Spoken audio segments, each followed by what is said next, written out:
Selamat sejahtera saya dan ahli-ahli kumpulan 10 ucapkan kepada penyelia kami iaitu Profesor Madya Dr. Nur Rashid Aziz bagi kursus SHD 101 Hubungan Elit. Pada hari ini, saya Yaptong bersama-sama dengan ahli kumpulan saya iaitu Chong Wei Cheng, Mastura binti Abu Bakar dan Pamela anak perempuan Kuma akan membentangkan perbandingan makanan antara kaum di Malaysia. Pada hari ini, kami akan membentangkan pengenalan, sorotan literatur, metodologi, keputusan dan perbincangan, serta kesimpulan mengenai predikum yang bertajuk perbandingan makanan antara kaum di Malaysia. Saya akan membentangkan pengenalan bagi tajuk ini. Mengikuti pengetahuan kita, Malaysia adalah sebuah negara yang majmuk. Maka, kita tahu makanan tradisional sangat popular dalam kalangan masyarakat kita yang kaya dengan pelbagai adat dan budaya.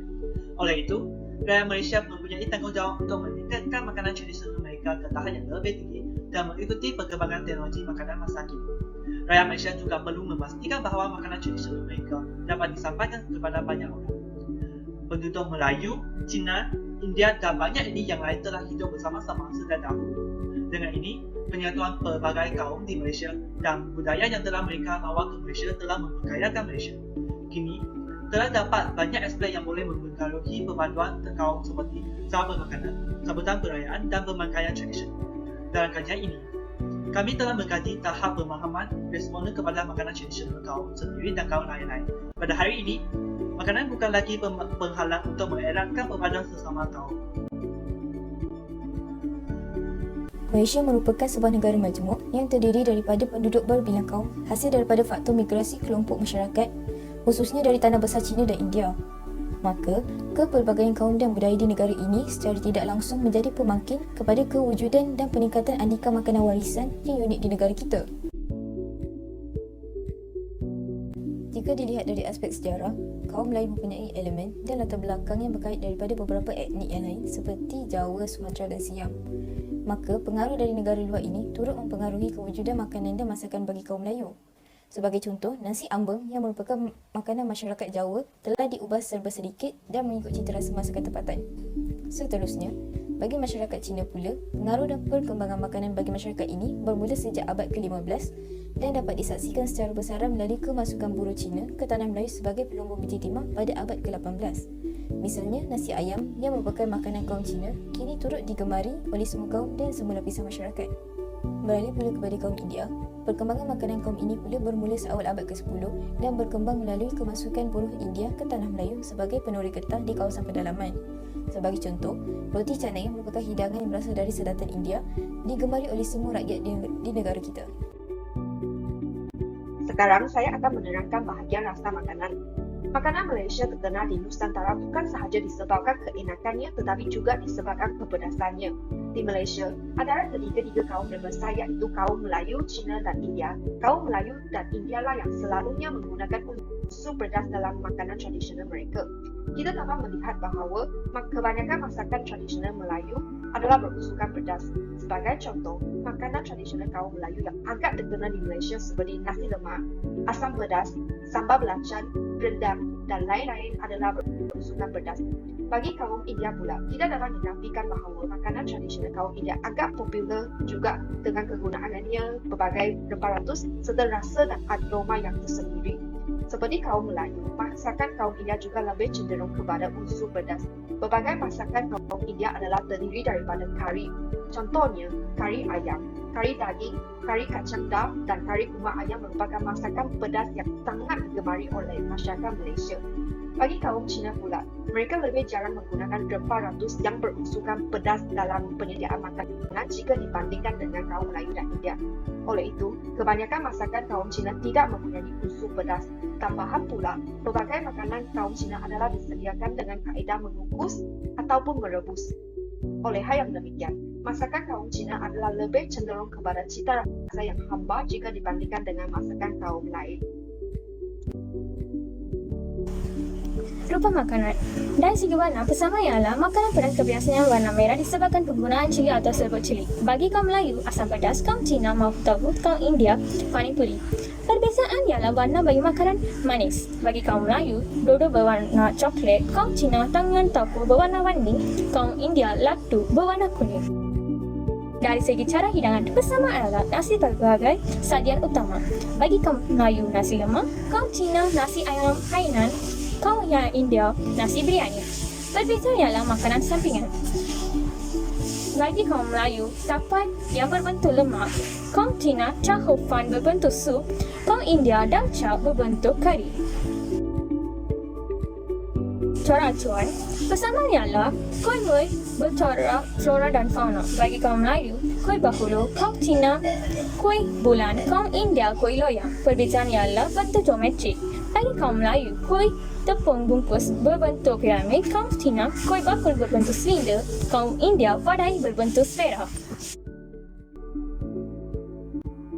Bagi penyediaan makanan, kita tahu setiap masakan pastinya memerlukan bahan ramalnya tersendiri. Namun, jika dibandingkan dengan negara-negara barat, orang Asia menggunakan lebih banyak rempah dalam memasak untuk meningkatkan aroma makanan. Kayu manis merupakan rempah yang sering digunakan dan ia boleh mewangikan dan menaikkan bau pada air atau sirap semasa proses merebus. Gulai kayu manis juga sering digunakan dalam kalangan orang Melayu serta India dan kurang digunakan dalam makanan tradisional Cina. Seterusnya adalah bunga cengkeh.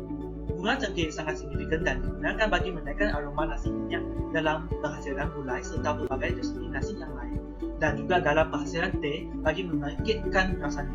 Maka paling kita nampak penggunaan cengkeh adalah dalam proses penyediaan makanan, terutamanya makanan tradisional Melayu.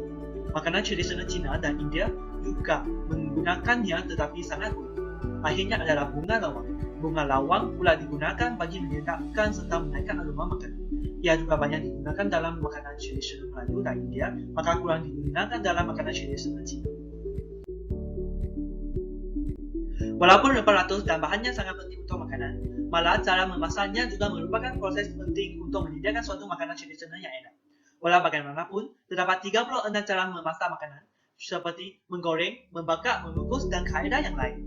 Cara pemasakan bagi setiap kaum adalah berbeda.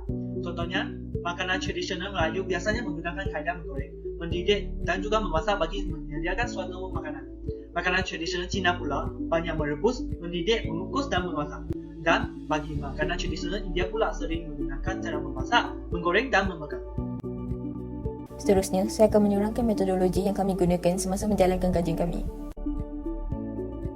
Kaedah pertama yang kami gunakan ialah melalui kaedah Google Form. Melalui kaedah ini, borang Google Form telah dihebahkan melalui aplikasi WhatsApp untuk mendapatkan respon daripada pelajar USM mengenai perbandingan makanan bagi 3 kaum terbesar di negara kita. Seterusnya, kami juga menggunakan kaedah temu bual iaitu dengan menemu ramah 2 orang pelajar USM dengan menggunakan aplikasi Webex Meeting. Tujuan kami menemu bual adalah untuk memperoleh maklumat tambahan dan pandangan individu tersebut dengan lebih jelas dan mendalam. Melalui temu bual yang dijalankan ini, kami memperoleh pelbagai maklumat tambahan tentang kajian yang dijalankan dan sedikit sebanyak membantu memberikan penerangan kepada statistik yang kami peroleh.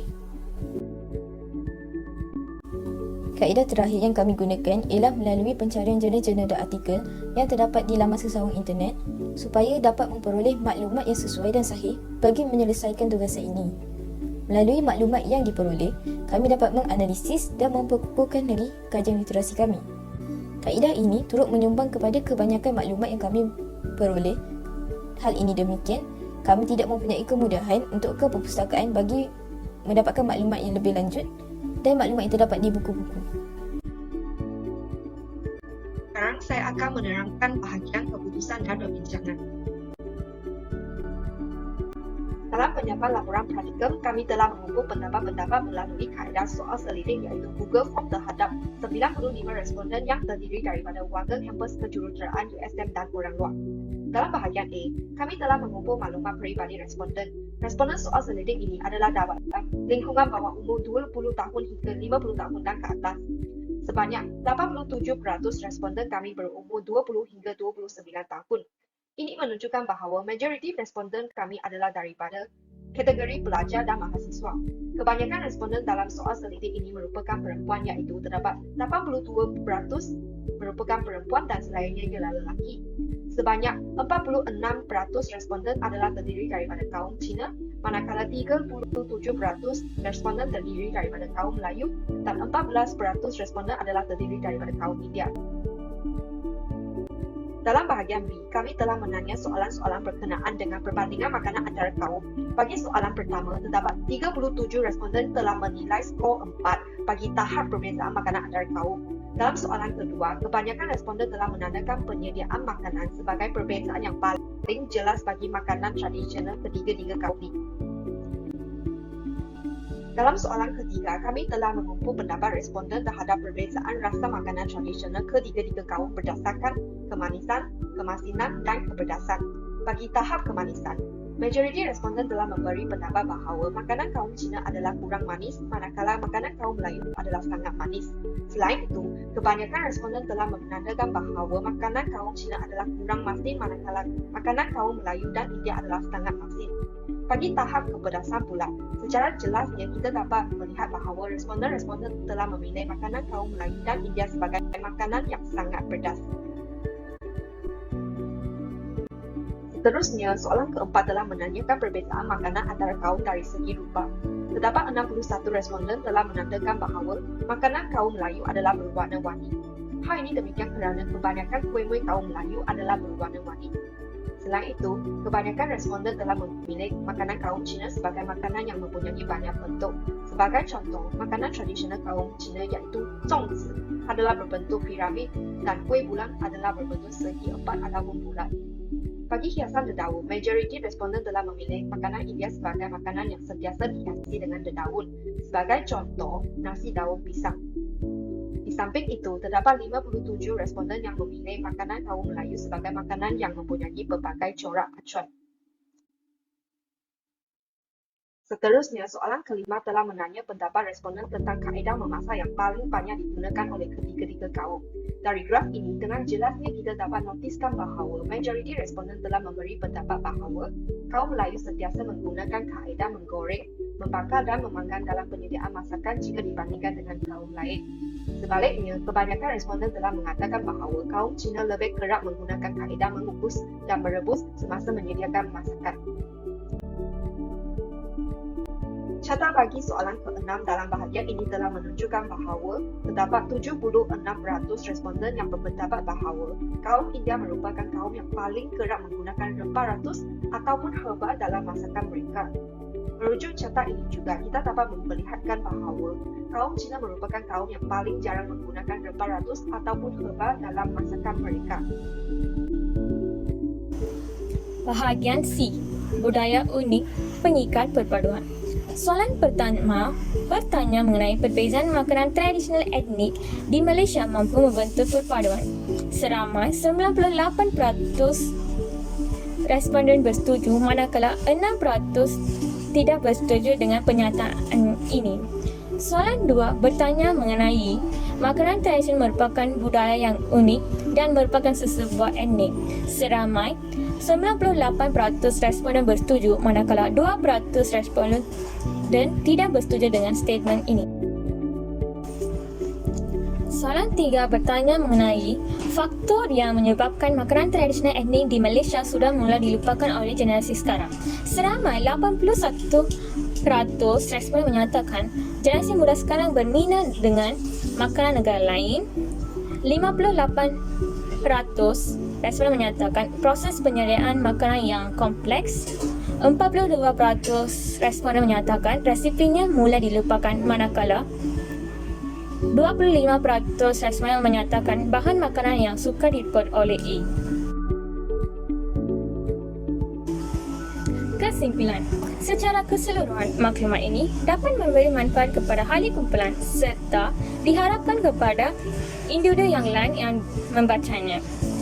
Walaupun variasi juara dan hidangan ini mempunyai perbezaan dari pelbagai aspek, namun mampu menyatu padakan perpaduan kaum. Berdasarkan kajian ini, majoriti bersetuju bahawa perbezaan makanan tradisional di antara etnik di Malaysia mampu membentuk perpaduan kaum. Oleh itu, perpaduan kaum yang terbina daripada variasi makanan ini membawa kepada perkara yang baik.